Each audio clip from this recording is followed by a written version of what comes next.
thank you for being a volunteer and deciding to give some of your time, your expertise and skills to your community to improve public health. All right. So you're here because we invited you. It means you've completed an application in our volunteer system, and you're in the second step of becoming a deployable volunteer. Once you complete the orientation, we'll be conducting a background investigation behind the scenes. Won't even know it's occurring unless we need some information from you. You'll have opportunities to attend more training sessions, depending upon your interests and your skills. You'll be assigned to a specific response team. And then once you have met all the requirements to be deployable, you'll be requested for any deployments, volunteer service opportunities that are in your community.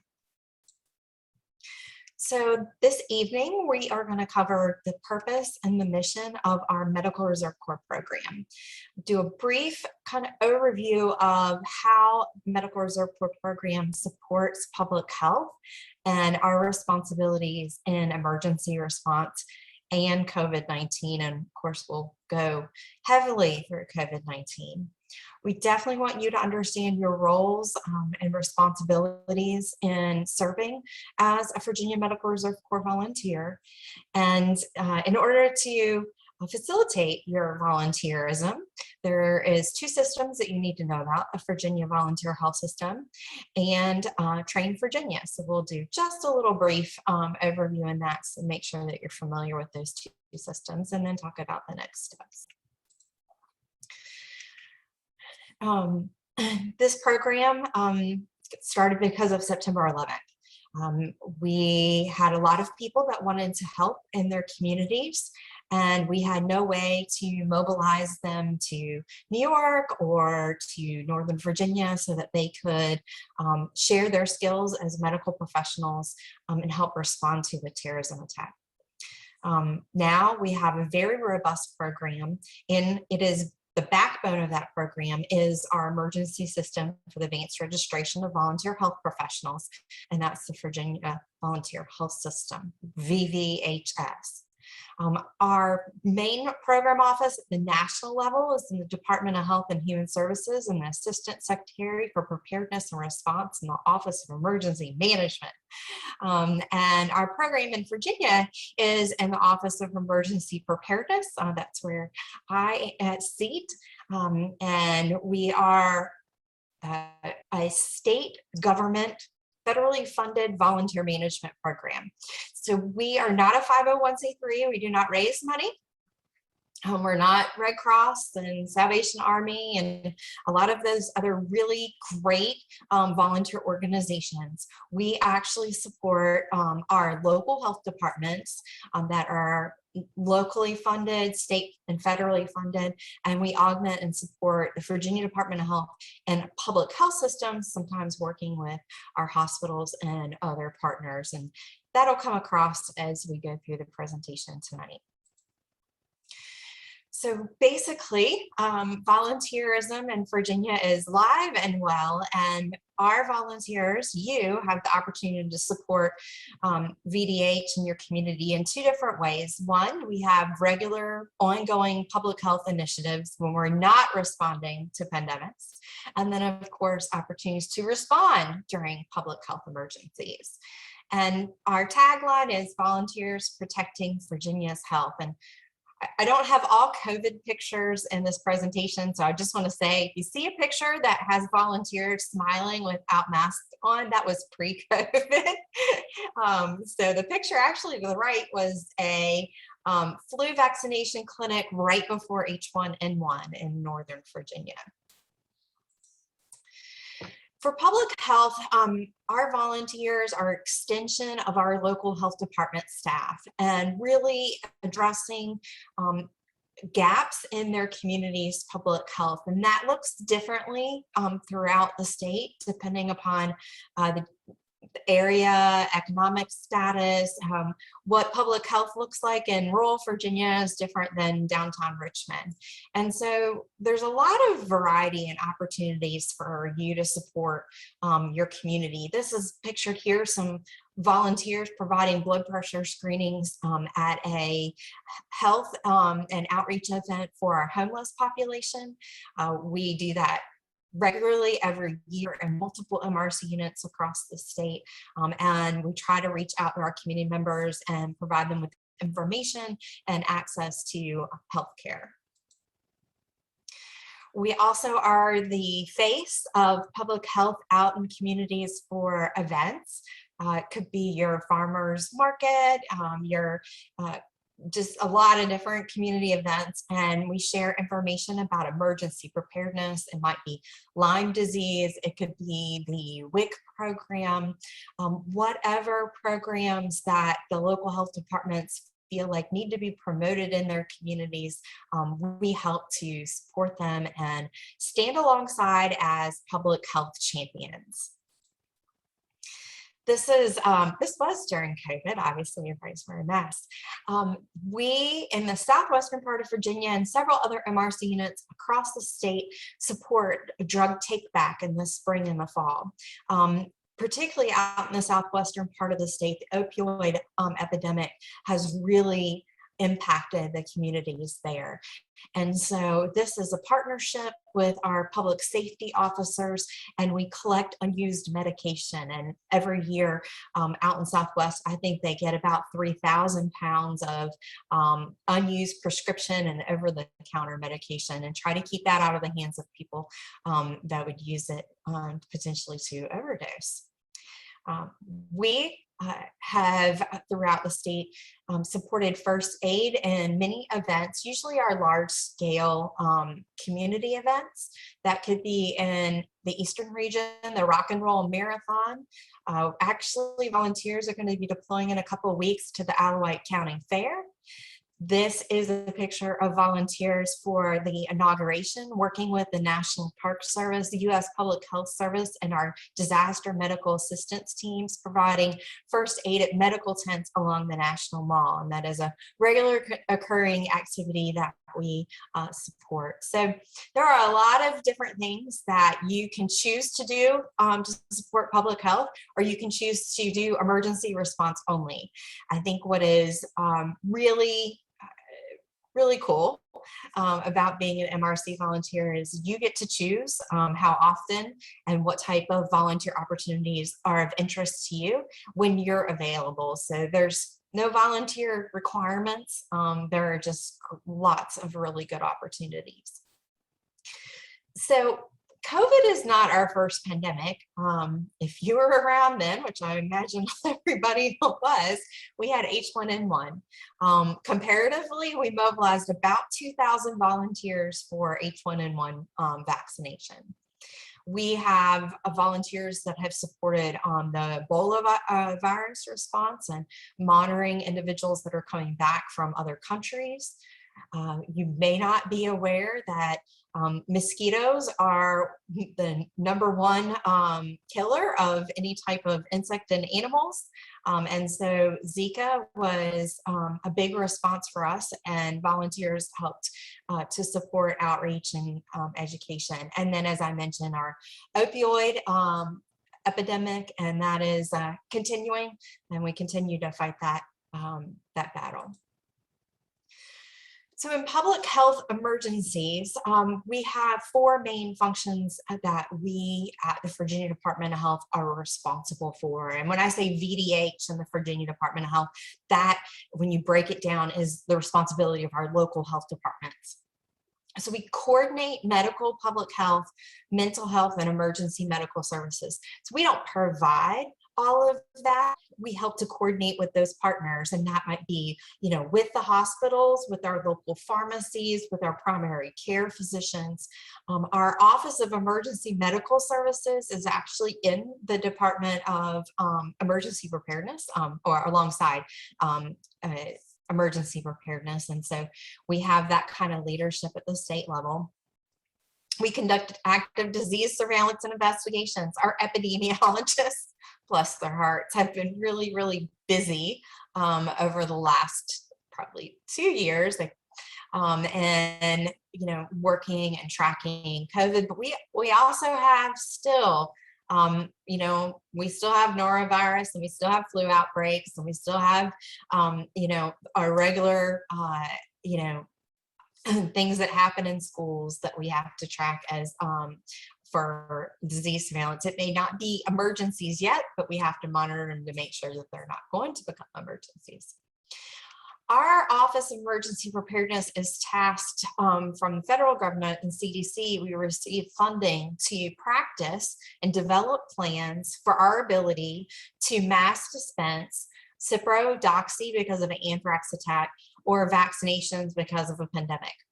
So all of the things that we've been doing for mass vaccination and for testing are things that we've been practicing to do for the past almost 20 years now. And so although it's been disappointing to see us have to put those plans in place, it's been rewarding to see all the preparation that we've done has really proven true. We've really been able to mobilize, and we have those procedures, and we're out there making it happen. Still, hurricanes still happen, winter storms still happen, and flooding is the #1 natural disaster in Virginia. And we recently, within a couple of weeks, almost set up a shelter out in the southwestern part of the state because of flooding. So our volunteers support shelter operations in the medical portion of those shelters to provide public health advisement, to do infection prevention, and provide some first aid and medical care within shelters. So that's kind of the basis, and let's take it a little further and dig into our COVID-19. Now, I am not a subject matter expert on COVID-19. I refer you to this website. Data changes too frequently for me to even be able to communicate today, because I'd have to spend several hours reading information to convey it to you. So please go to our website for the most up-to-date information. Our COVID-19 response from Medical Reserve Corps volunteers has been nothing short of historic, astounding, unprecedented, monumental. I don't think that there's quite enough adjectives to describe. Volunteers have stepped up in ways that we never thought possible. You are a part of a very awesome group of people that have amazing hearts, that really want to do good. And we're excited to have you join us in this mission. From the very beginning, we have volunteers that have supported contact tracing and epidemiology. Now, as the prevalence has decreased, we really have, our mission for contact tracing has kind of gone down. Unfortunately, as percent positivity is increased, we are now starting to deploy more volunteers for contact tracing and epi work. And that is going on throughout the state in the areas of high transmission, more so than perhaps some others. So that means calling individuals, contact tracing, doing case investigations, supporting the epidemiologists with data entry, whatever is needed for containment. We have, in many areas in the Eastern region, they still have a call center set up. It's been set up since March of 2020. And volunteers have been supporting it since then. It's a regional call center in Norfolk. This is an Alexandria call center. Virginia Beach will have volunteers answering phone calls of individuals calling to get test results. So we are the voice of public health and supporting call centers throughout the state. To get the message out, we also are boots on the ground, and we have volunteers that package up supplies that we would give out at our testing events, or walking door to door and doing community canvassing. We've kind of scaled back on the community canvassing as of late, but we did that a lot very early on. But talking to neighbors, handing out information, really providing information that helps us to provide clarity and encourage people to get tested and to get vaccinated is a huge undertaking. And so you are our hands and feet and really our public health champions that help us get the message out to help us in this pandemic and save lives. For infection prevention, we do have volunteers that do fit testing, so N95 fit testing. And we fit test volunteers that have to wear N95 because of the positions of which they are assigned. Right now, the only positions that we have that are required for N95 fit testing is our actual specimen collection for testing.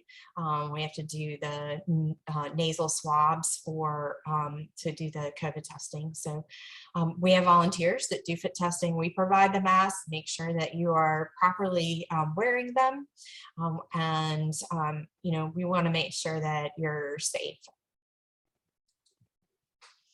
This is actually a volunteer doing multitasking in Southwest Virginia. She is packaging up information kits to go to kids in schools. So with masks, with hand sanitizer, information. And she's also at the same time doing health screening for community members that are coming in for our services at the health departments. Many of our health departments have infection prevention ambassadors that are at the front door in public health, making sure that people are wearing masks and are not sick as they come into the health department. So, you know, you may not feel like you can be on your hands and feet or on your feet and for our large vaccination clinics for 4 or 6 hours at a time, but perhaps sitting at a table, greeting people, handing out information is right up your alley.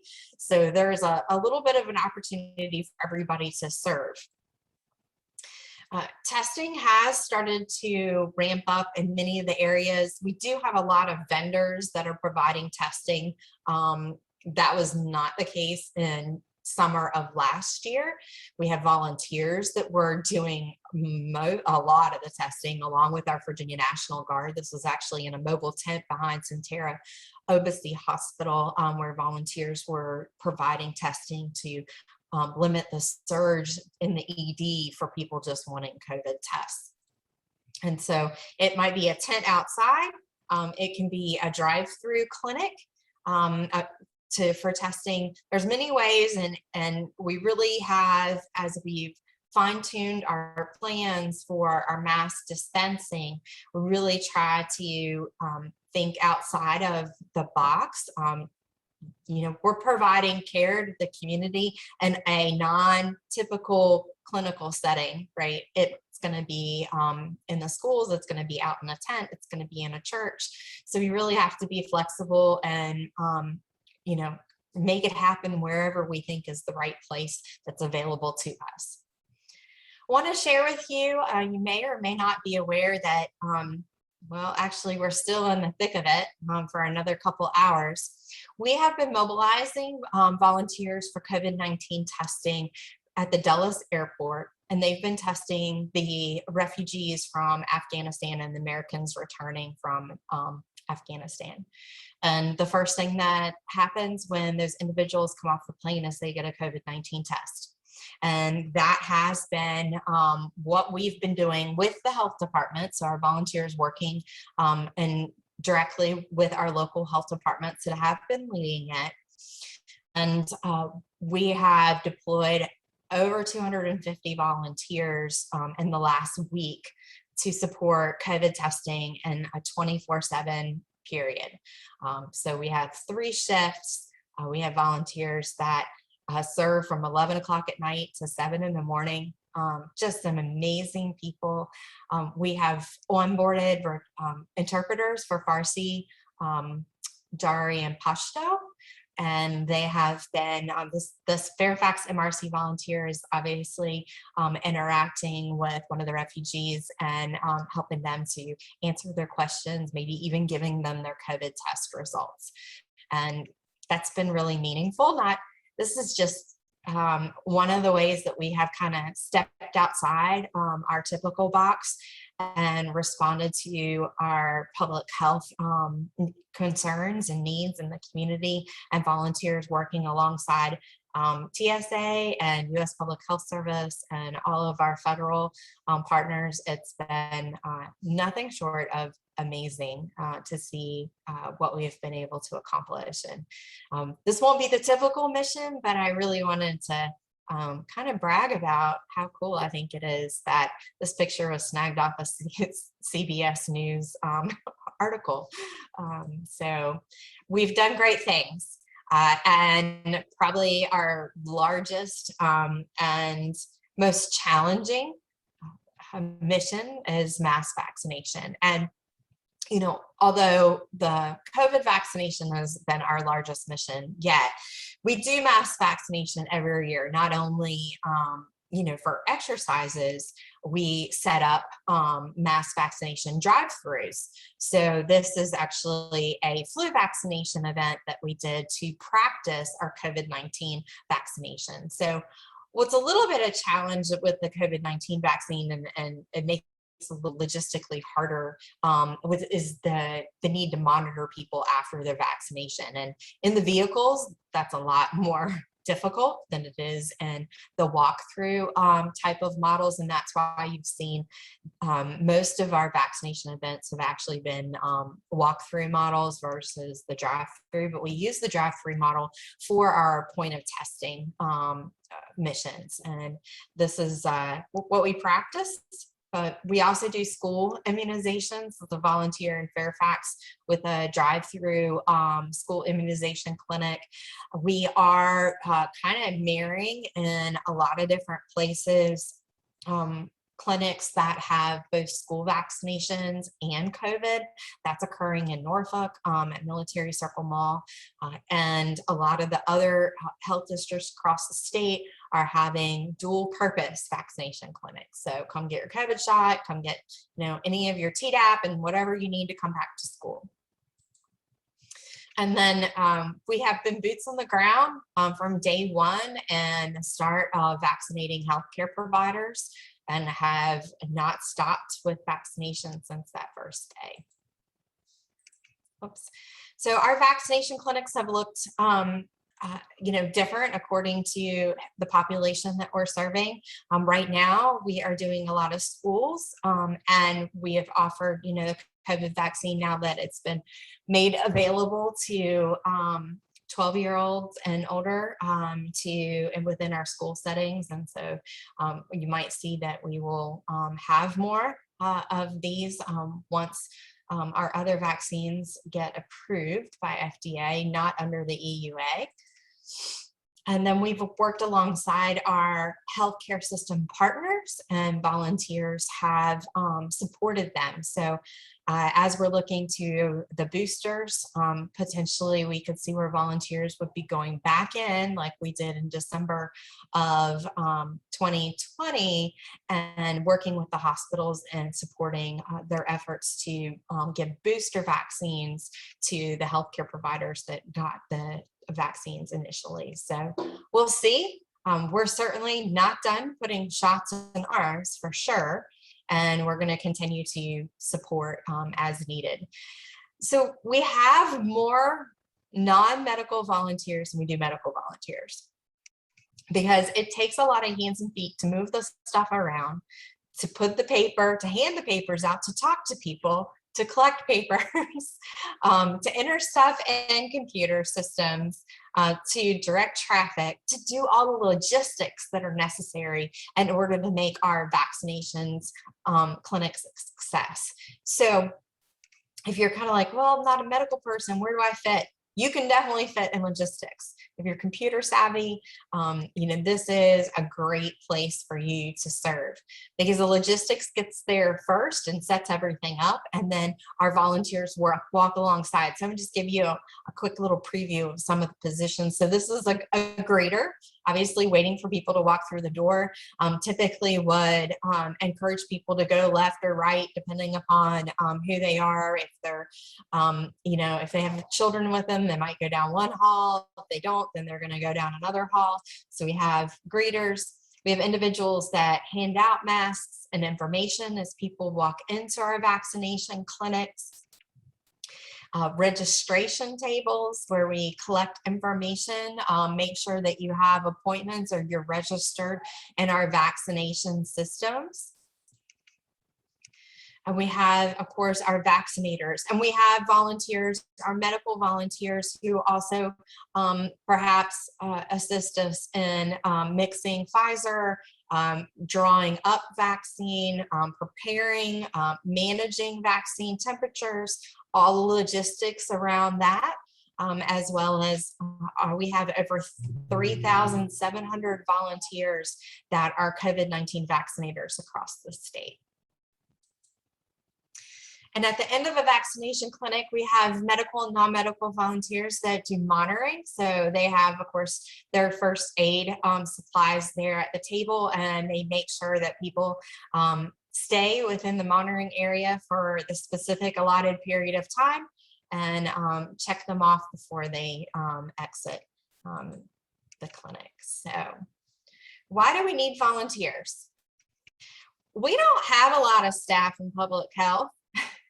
Since I've been in public health in the last 16 years, the workforce has really decreased, especially our nurses at the local health department level. And there is absolutely no way we could have gotten as many shots in arms and phone calls answered and tests done without our volunteers.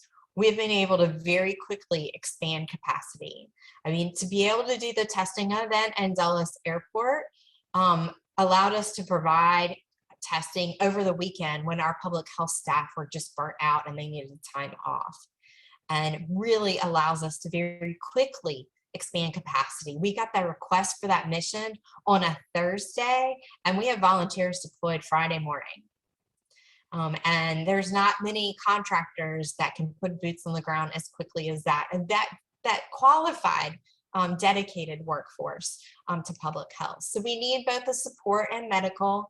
I think the number one requirement for you to be a Medical Reserve Corps volunteer is that you care. You care about public health, and you care about your community, and you really have a heart of service to be able to do good. And I promise you that we will find an opportunity for you to do good. So we have every type of healthcare profession that there is in the Department of Health Professions within our Medical Reserve Corps. And, we have been able to expand some healthcare professionals' ability to vaccinate during the pandemic. Our dentists and dental hygienists have been able to vaccinate. I think maybe a few veterinarians have, but we need all medical types. Being able to screen and talk to people is really important, and healthcare professionals know how to help to navigate medical questions and support individuals that we're providing services to. General support, all flavors, every different type. Can tell you, of course, as we're trying to reach out to more targeted at-risk underserved communities, we really need interpreters, not only of Afghan languages, but of Spanish, Arabic, any languages that are in the community. So if you do speak another language than English and you're willing to be an interpreter, make sure that's in your profile in the Virginia Volunteer Health System. And then when we need interpreters of that language, we will reach out to you and ask you if you can help us in that capacity, whether or not you're medical or not. So there is a place for everyone to volunteer. And many people have stepped up during this pandemic. When it began in January of 2020, we had 10,000 registered volunteers and only 7,700 deployable volunteers. We've gone from 7,700 deployable volunteers to 24,433 deployable volunteers. For our team, that's been a little bit of an emergency into itself. It is just humbling that so many Virginians have stepped forward to volunteer. It's just absolutely amazing. So we are a team. We are a team statewide. We wear the Virginia MRC shirts like I'm wearing, our local MRC unit shirts, and very frequently you might be housed in, say, the Richmond City Health Department, or you're in Virginia Beach MRC. We'll be going to events and you'll be volunteering with volunteers all across your region. And I think that's really cool because we are one team working together. Now, your one little bit of homework is to make sure you know who your MRC unit coordinator is. So I've put the map up here, and we have the MRC unit coordinators' names for each health district. So I'm just going to run through real quick. Southwest is Christina and Pat. Northwest is Mary Lou, or near Southwest is Mary Lou. Northwest is Chris Rainey. Kathy Hatter is covering Rappahannock-Rapidan. Francis is in Loudon. Paula is in Fairfax. Christina Arlington. Ayanella is in Alexandria. Amy is Prince William. Aaron and Kelly are in Rappahannock. And Henrico, Chickahominy, and Richmond City is Alyssa Lewis. And actually Eric Thomas is in Three Rivers now. Eastern Shore, Ellen Archer.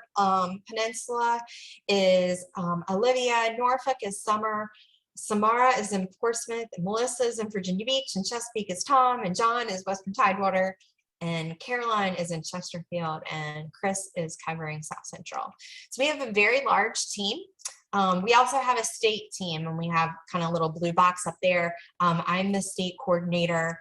We have a regional coordinators, and then we have our administrative team led by Laura. So you might be interacting with multiple people on the state team or at your local health district level. So you have a main coordinator, but we do have a large coordination team. So you might get alerts and communications from a lot of different people about volunteerism. We work with a lot of people, our community partners, with the U.S. Public Health Service. We have deployment coordinators, public health emergency coordinators. So you're going to be working with lots of partners and lots of staff within Vbh. So just want you to know you're a part of a really, really, really large team. So our expectations, I'm going to kind of get into now what your responsibilities are and how we work together. So the number one thing you have to know is do not self-deploy. If you hear that we need volunteers and you do not get some communication from us, do not go just because your friend told you that they need volunteers at the Dulles Marriott. Do not just show up there unless you get an activation alert. Make sure that you complete whatever's trainings needed for the role or team that you're assigned to. Respond to our alert notification. So I'm going to teach you a little bit about that. Be dependable. If you can't show up, let us know. We make notes of that. So we definitely want to make sure that you can fill the roles that we have gaps for. Maintain current information. I think the only one requirement really you have is not only for you to have a heart, but also that you're committed to the program and that you really want to do this. If you take the orientation, you say, you know what, I listened to Jennifer for an hour and a half, an hour, and I don't think this is for me. That is okay. But if you kind of soaked it in and you're here and you're like, yep, I'm on board, then please hang out with us. But if you don't think this is for you, that's okay. It may not be for everyone. And just know that when you are a Medical Reserve Corps volunteer and you're putting on this shirt, you are representing a very large network of volunteers, and you're representing the Virginia Department of Health. And so we want you to take that really seriously. So I want to make sure it's clear. Do not self-deploy unless we ask you to go. If you self-deploy and you were not requested, you will be removed from our Medical Reserve Corps program. And anything that occurred when you self-deploy, we are not responsible for. This is for your safety as much as it is for liability coverage or anything else. One of the reasons why our program is in place is to keep you safe and mobilize the right people at the right time in the right places. And I just say, you know, a lesson learned from the Oklahoma City bombing is that they put a call out for nurses on the radio for people to help, and nurses showed up and they helped, and they went into the building and you know, tried to help people get out. And unfortunately, one of the healthcare providers that showed up to help ended up getting injured and passed away. And we don't want to put anyone in that position that your safety is in danger. So please, please, please don't self-deploy. Okay, I'm off that soapbox now. We've gotten a lot of press. I've never felt so popular or done so many TV interviews from this chair. And we want to provide volunteers with the opportunity to talk about their volunteer experience. But we ask that if the media does approach you, please do not answer their questions without talking to one of our public information officers, your supervisor on scene, or your Mrc Unit Coordinator. So we can facilitate interviews, but we just ask that we coordinate that with you, and we make sure that it's the right person asking questions that are going to be appropriate for you to respond to, put you in the right light, and also us as a state agency. So all of us, when we've been receiving healthcare, all signed HIPAA, acknowledgement of HIPAA. We do not share health information, identifiable information about any of the clients when we are serving. So that can be as little as you are at a vaccination event and somebody that you went to school with in high school shows up, and you know, you greet them, that's great. You really can't go home and tell your spouse that you saw this person at the vaccination clinic because they were a client and you were serving in a role as a medical reserve corps volunteer. So just little things like that. It is protected health information, so we ask that you keep confidentiality. You don't share that information with others. When you are deployed, when we ask you to deploy, and when you put you in specific positions, you will receive the liability coverage that's provided to any state employee. And actually, and that's all the time. This is not just COVID. This is every day. We have a volunteer that's working in our STI clinic, and as a nurse, they have the same liability coverage as the public health nurse working alongside them. We're fortunate to have that. With the EUA of the COVID vaccine and the Public Health Emergency Preparedness Act, there's just a whole laundry list of additional liability coverages that are related to that. I didn't include them here in this presentation, but the list is long. And if you want to specifically look at not only this liability coverage that talks about MRC, but the Good Samaritan Act and all the additional coverage, we have that all compiled on our website under MRC/legal, and our Attorney General's office has pulled that information all together there for you. So in Virginia, a right to work state, and you as a volunteer, not paid employees. So you're not eligible for workers' compensation in the same way that you are at your employment. So we just want to make sure that you understand that. We can't pay you for lost income. And we try to do everything we can to prevent any injuries. And if you see anything that's unsafe, please notify your supervisor, notify the safety officer on scene, so we can make sure there are no injuries. I think really the only injury that we've had for COVID-19 is a couple of needle sticks. With as many vaccines that we're giving, that's not surprising. We've been using a lot of needles. So that's been really the main occurrence. So if you feel unsafe, you have the right to refuse. Don't feel obligated. Put yourself in positions that you feel comfortable and confident in performing. So you don't share information about our clients. We don't share information about you unless it's related to your volunteer service.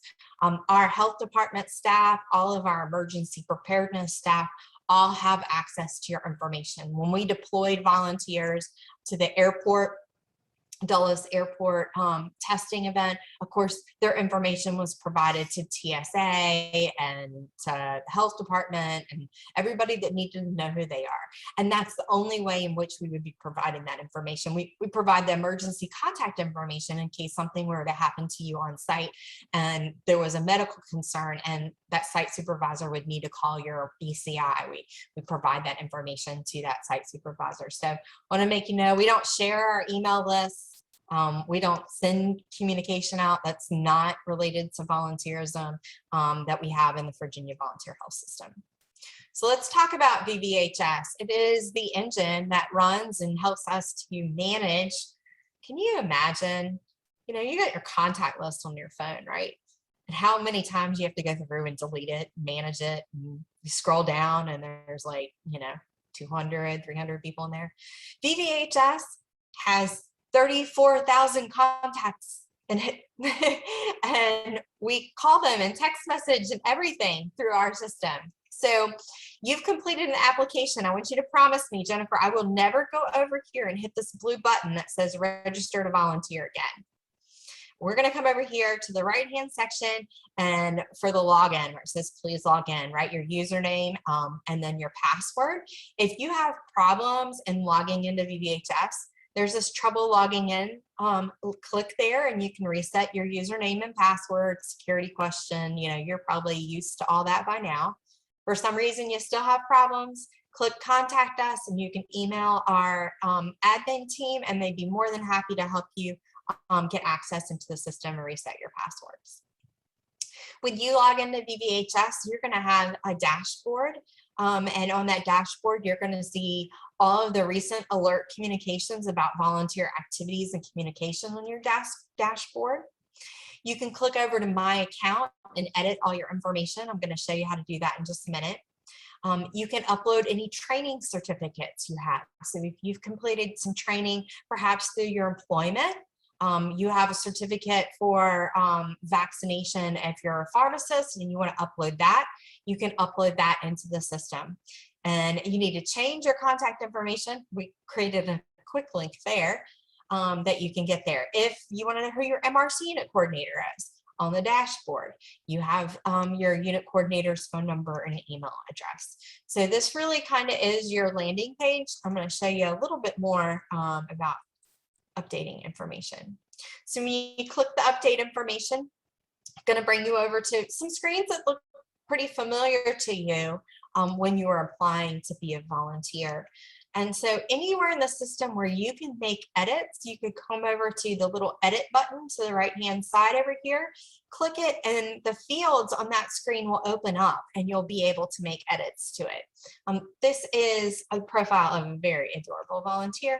He's our mascot. This is Zeus, the therapy dog. And he has a profile. So if I needed to come in and change name, I could come in here and type a different name. Now, this is a great opportunity for me to show you that if you don't have a profile picture, you have the opportunity to choose what your picture on your badge looks like. It's not like the DMV. So get a family member or friend to take a picture of you in front of a solid background with no distractions and just you. Unlike the pictures here at the bottom, the picture of my adorable niece and Zeus is not appropriate for a background shot. The one in the middle has too much stuff in the background, and the one to the right is perfect, solid background looking straight on with a smiling face.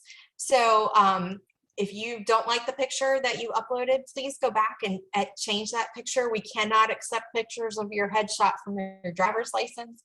So if you did that, you'll need to go in and change that as well.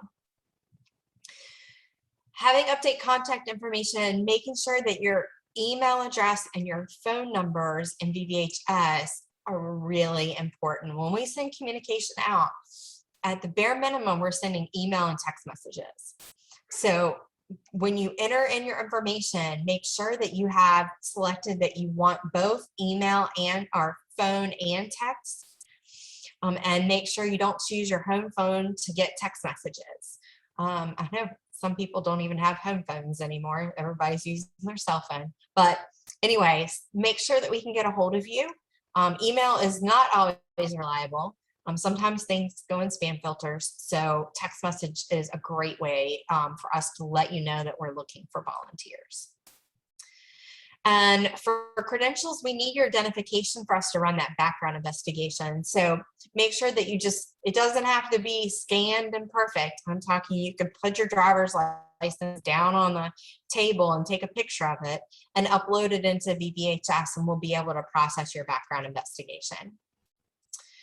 Oh, jump back. If you are a healthcare provider, please also, you don't have to upload a copy of your DHP license, but make sure your license number is correct. Vbhs validates all licenses every evening with information from the Department of Health Professions. Cpr certification information is important to be uploaded, even if it's expired, because if we know you had CPR and it's expired, we'll reach out to you and give you opportunities to renew your CPR certification. So if you've had it, actually you had it within the past 2 years, we can let you vaccinate even though it's been expired for the past 2 years. So make sure you get all of that information uploaded so that we can assign you to the appropriate positions. Now, as far as your role in preparing to respond, we talked a little bit about training. Obviously, you're putting one training check in the box by listening to me tonight, but we have training in person, which of course we're not offering right now, but this is as close as we get, is Zoom. And so our next Zoom sessions are our shelter operations overview. So if you're interested in supporting setting up and managing shelters and the public health function of shelters in an emergency, we're going to have a training on September 9th. We're also going to teach Revive, which is how to use Narcan to reverse overdoses and really talk about the symptoms of overdoses and how you can work with individuals that are using prescription medication and abusing prescription medication. So we'll have that on October 5th. We have a training calendar. The link is there. And you can go and see any additional uploading training that'll be uploaded there. But we also have online training. We were doing life support classes in person, and I think that we've put a hold on that at the moment. We do have online certification for the American Heart Association for our healthcare providers. So if you don't have a current BLS CPR certification, we can help facilitate that for you. And then when we're back to offering in-person skills assessments, we'll invite you to participate in those. So we have a learning management system, and other than Vbhs, we have Virginia Train. Now the two are somewhat connected, but they're not the same systems. So Train for Virginia is a learning management system that's used actually through the entire nation and house just a huge library of public health and medical online courses, and also does registration for in-person courses as well. So if you are a student or you're looking to change career paths and you're interested in public health, this will be a great opportunity to go in and take some training. If you're a medical professional looking for some CEUs, there are CEUs in Train that you can use for your licensure. So take what you want. You have access in Train to your training records, and you can download them. We also have those in Vbhs. Please make sure you do not create a Train account. We automatically create a Train account for you once your application has been moved into a deployable status. It will create a Train account for you. So don't create one. You're going to get an email that tells you one has been created. It'll tell you what your username is and tell you how to log in. So You should get that shortly, and then you'll be able to go in and complete online training. Just want to show you when you get into train, this is what the screen looks like, kind of the home page. The one button that doesn't really pop out that probably is the most helpful is the search button up here. You'll see a lot that we refer to course ID numbers. And so if you're looking for a specific course in train, there's going to be an identification number associated with it. If you click on the search button and you just enter in that course ID number, it'll bring up that course for you. So that'll make it easy to find courses in train. In Vbhs, if you go into your dashboard, you can come over to the training report tab. And if you want to run a report, it'll automatically have your name in here. And you can download, I want to see how many courses I took this year. So you could enter the, January 2021 and until now, and you could hit the download training report. And in Vbhs, this is going to be both your train courses and the courses that were not in train. So that'll include this Zoom course will be listed in here, as well as any other courses that you take in train. So you'll get an Excel report. It's actually a PDF, and you'll be able to provide that to your employer, or maybe it's your professor, however that'll benefit you, you have access to those records. Okay, you get the training done, we got your background investigation done, all your information's in Vbhs. So like, how do you get started? How do you walk out the door as an MRC volunteer? Well, your MRC Unit Coordinator will get in touch with you, and hopefully we'll have the ability to make sure that you have a shirt and you get your badge identification. So you'll have that when you leave. If not, we'll get it to you when you arrive where you're going. So volunteers are activated when we receive requests, or when we think that we're going to receive requests. So sometimes we try to get things out in advance and see who potentially would be available. You're contacted through Vbhs for the roles that we need. And additional instructions are provided to those volunteers that are selected for a deployment. It is very clear, you've been selected to support this vaccination clinic, please show up, here's the address, all the details. We have alert classifications, we call alert, that's any type of communication with you, we call an alert. And we have awareness messages, that's our heads up, hey, it's hurricane season, make sure you have your plan in place. Communication usually is newsletters, FYI. Activation is that you are needed. We need to know if, can you come on Friday to the Arthur Ashe Athletic Center and help us with the vaccination pod. Probably we've been using a lot of emergencies, even though we no longer have a state declarative emergency, we still have a public health emergency. Sometimes coordinators will use emergencies when we need volunteers in less than 24 hours. So that really is, you're probably going to get a phone call with the emergency alert message. And then deactivation, once we're done with the deployment, we deactivate, send you a survey asking how things went, maybe to confirm your time in and time out. When you receive an alert message that is an email, you'll open it up and the body of the email will look like this. Have a little couple sentences that summarize what the activation or email is about. This is in Richmond, and we have volunteers that helped provide health screenings and health education to Special Olympics participants. And so we had teams of volunteers that supported that. If that was something that would have been of interest to you, we'd have clicked on the please click here to confirm receipt and select your availability. And then a unique pop-up screen will open up that is just for you to be able to respond. So this alert gives a who, what, when, where, how format. This is for an orientation. And if you were available for that orientation, you would click the blue, I'm available for this event. If you're not available, you would click red. Now, most of our coordinators have been using Vbhs for managing multiple shifts. So you might get an alert that would have, say, 3 different shifts over one operational period. So it might be, 7 a.m. Or 1, yeah. So we have, say, for example, because my brain is still there, the Dulles Airport. We had a 7 a.m. shift, a 3 p.m. and 11 p.m. So when volunteers saw that, it said 3, 7, 3, and 11. And if they were available during that time period, they would click on the available button. And then we would know which shifts everybody was available for.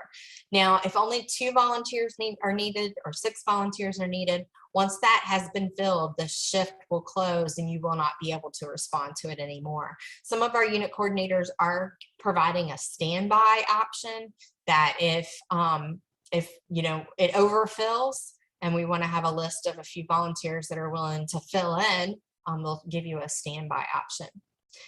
There are a few coordinators that are using Sign Up Genius in addition to VBHS, or Google Form. So just pay attention to the instructions you get from your alerts. With emails, sometimes people report that they don't receive the email from VBHS. When you get your first alert, make sure you save our email address as a safe email to get something to, so it doesn't look like spam and end up in your junk folder. If it ends up in your junk folder, make sure you go in and find it and tell your email provider that it's not spam or junk, so that it ends up in your inbox. For phone and text messages, so we cannot respond to text messages for VBHS, but phone, we can respond. So if you get an alert and it says, please confirm receipt of this message by choosing 1, then you could choose 1, or 2 for unavailable. But if there's multiple options for you to be able to respond to, that phone message is going to tell you to check your email to make your availability selections. So I'm sure you probably have either your phone in front of you or a sheet of paper and a pencil. I want you to write down this phone number or open up your phone and put this phone number in your contact list: 804-864-7200. 804-864-7200.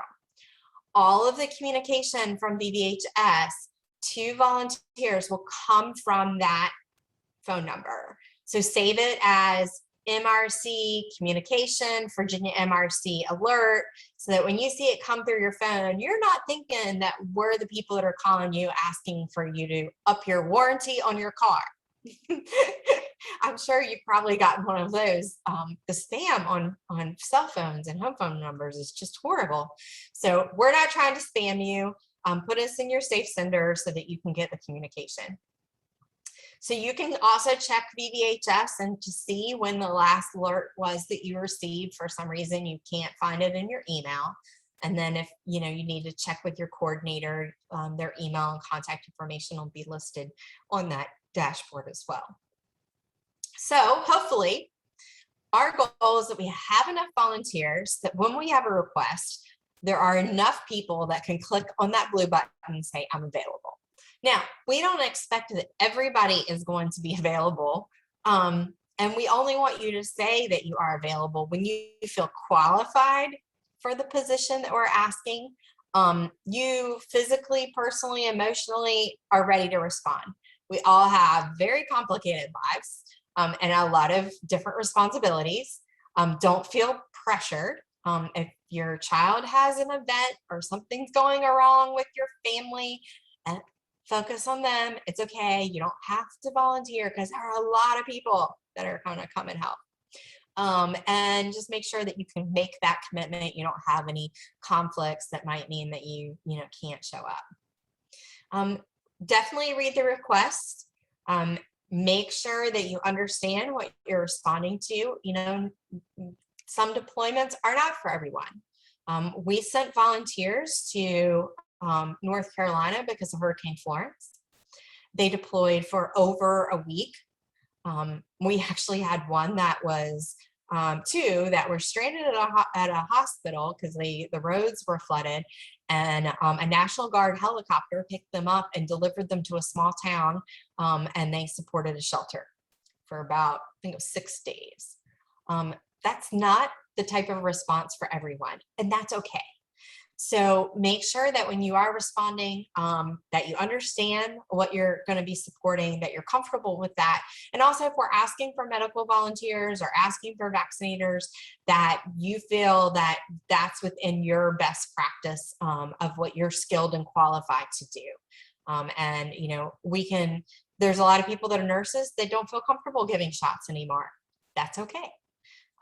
Don't expect just because you have a license that you feel comfortable giving shots. So we want to make sure that we put you in the right positions. Understand that there are risks. There's greater risks now than there were, 3-4 months ago.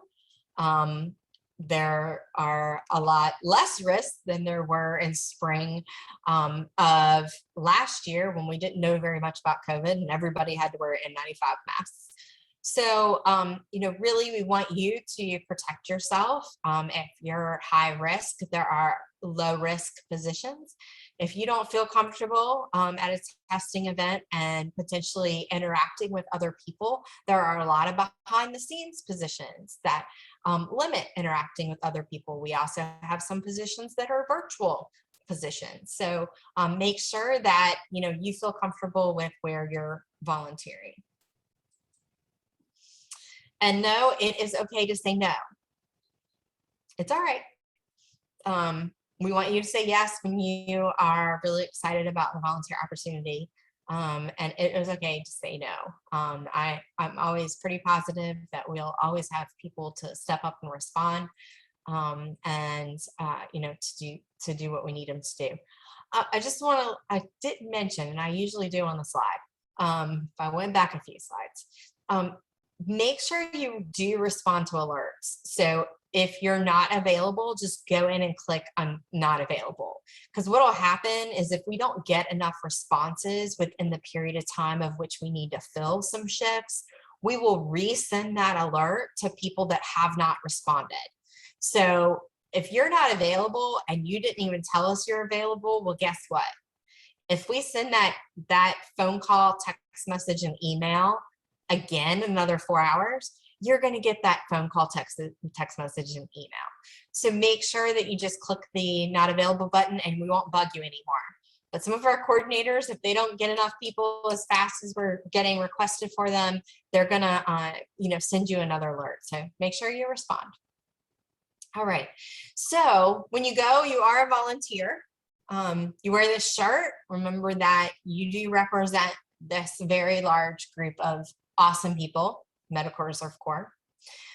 Follow whatever instructions are provided to you prior to your deployment, and make sure you sign in and sign out where you go. You should get job action sheets or some type of summary of briefing before you're put into your position assignment. So usually if there's a shift change, you might be briefed and trained by the person that was serving in the role prior to you. At the beginning of a shift, it might be everybody gets briefed together. That's your time to ask questions. There's, of course, no dumb questions. So if you have it, ask. If you need some additional training, you don't feel comfortable performing in the position that you're assigned, absolutely let your supervisor know that, hey, I don't feel comfortable in using this type of needle. Can you show me how to do that again? Or this is different than what I was told in this training. Ask the question so that you can perform your job safely. And always wear PPE, your fit tested PPE, use hand sanitizer, all of those smart things that we're now doing to try to limit the spread of COVID. Semper Gumbi. A lot of people that are younger now don't even know what Gumby is. But we always have to be flexible, because if there's absolutely one thing that we all know is that things change in this environment, most definitely. Do you wear a mask today? Did you wear a mask yesterday? depending upon, the transmission rates in your community, things change. And, now we're all masking back up again. But, sometimes we are in a hurry and wait. Very early on, we were like, hurry up. We thought we were going to have enough vaccine. And then we had to go, oh, wait, we had shipments that were delayed. We had rostered vaccination clinics. We had to put them on hold. Locations changed. So definitely monitor your alerts and know that things will change, and we will be several times in a hurry up and wait mode. I can say right now, just because the operational tempo is much more manageable, we're usually sending alerts out to staff, vaccination clinics or testing. It is a week, 5 days, 3 days in advance. Now for our event up in Dulles, we were doing it every 24 hours, sometimes a little less. But we have a pretty good operational tempo. So, you'll have that, hopefully a little bit of flexibility. It's rewarding work, but it's tiring. And it's really, sometimes it's super stressful. So take care of yourself. If you had a horrible day at work and it's been a bad week, volunteering may not be the thing for you this weekend, and that is absolutely okay. And definitely don't serve shifts back to back. I found out there were some volunteers that did a vaccination clinic in the morning and then did a testing clinic in the afternoon, and I was like, oh my gosh, y'all are like superheroes. But please don't do that. We don't want you to burn out. So make sure you take care of yourself. There's a lot of benefits to saying yes, although we can't see the smiling faces of these ladies. I think I have heard numerous stories about volunteers showing up to events and finding a friend, someone they graduated high school with, a fellow nurse they used to work with. It's a small community of caring people. And it's been a great opportunity for you to build new friendships and get to know individuals that care about health. It's also a really good opportunity if you're retired to be able to mentor others. We have a lot of students that are our volunteers, and they've learned a lot from our older volunteers that have great experiences and can share their career paths and maybe encourage them to pursue ones that they were not thinking about. So we do have good camaraderie, not only in our coordination team, but also in our volunteers. And we hope that you build some really great relationships, in your volunteer experience. So my summary is, remember, you represent the Virginia Department of Health and the Medical Reserve Corps program and your local health district. You will be activated when you're needed. So that might mean if you're a husband and wife team, and we have a lot of those, and the husband is a pharmacist and the wife is a general support volunteer, and we need vaccinators, then that husband might get an alert, and the general support volunteer that's not a medical volunteer may not get an alert. So we really, really, really narrow down our communication to the people that we need. When we needed interpreters, only interpreters got the alert in Vbhs about interpretation needs. So we might have a lot of things going on, and you just may not be mobilized for it yet. And there'll be your turn and time. Sometimes you might get alert communications asking for you to deploy maybe to a neighboring health district to support them. So it'll change. Who's needed, where they're needed is going to change constantly, but we will activate you when you are needed. So make sure you respond to those alerts. You go into your emails, choose available or not available. You only talk to the media if it's coordinated by either your MRC Unit Coordinator or your the Public Information Officer, the leader that's on site. Do not set up a train account. We'll get it done for you. Right now the vaccinators really need to have the train account because there's training that's required for vaccinators, and it's all tracked on train. and be on standby for deployments, and just listen up and watch for alerts. Some of your MRC units have Facebook pages and Facebook groups. So if you're on social media, definitely go in and follow your individual MRC units, and you can follow the Virginia MRC page. We post, share in our stories, all the different ways that volunteers are serving in their communities, and you can see what's going on out there across the state in our big Virginia MRC team. So what's next? Your application is already approved, but we were doing some just-in-time training, it has some people that hadn't gotten there yet.